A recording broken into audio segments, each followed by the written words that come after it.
bonjour, je suis là au Salon du Livre de Poche, très heureuse d'être là, pour vous présenter deux livres qui ont un lien, le mien, ma dernière parution, qui est en fait une réédition, le roman de Virginia Evita, et qui a un lien donc avec celui de Virginia Woolf, Orlando, puisque il s'agit dans ce livre de la fascination de Virginia Woolf pour Vita Sackville-West.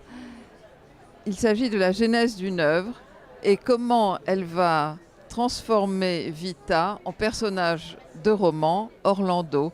Comment finalement, peut-être mal à l'aise dans la réalité, et elle va transformer cette Vita, elle va la dominer, je dirais. Elle va en faire ce qu'elle veut, puisqu'elle n'arrive pas forcément dans la réalité, dans un roman où Virginia est maître à bord.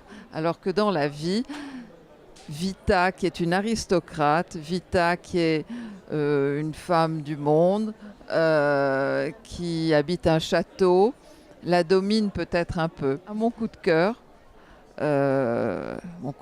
qui est Orlando. Orlando, pourquoi Orlando? Parce que c'est le livre le plus libre, le plus fou de Virginia Woolf. On ne peut pas imaginer qu'en 1927, une romancière anglaise puisse écrire un tel livre. Je le disais tout à l'heure, la vengeance de Virginia sur Vita, donc la vengeance de l'écrivain sur la femme mondaine, l'aristocrate. Elle lui dira d'ailleurs: tu as mis ton talent dans ta vie et moi dans mon œuvre. Cette œuvre, c'est Orlando. C'est, je disais, une vengeance parce que Virginia lui montre sa supériorité. Elle transforme Vita en homme, Vita Orlando, Vita qui aime les dames, donc elle lui montre que d'un coup de plume, elle peut faire tout ce qu'elle veut. Non seulement elle la transforme, mais en plus elle la rend immortelle.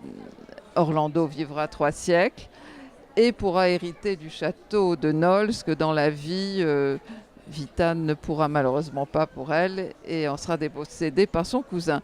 Donc c'est un livre osé, courageux. C'est mon coup de cœur. Voilà, et j'espère qu'il sera le vôtre.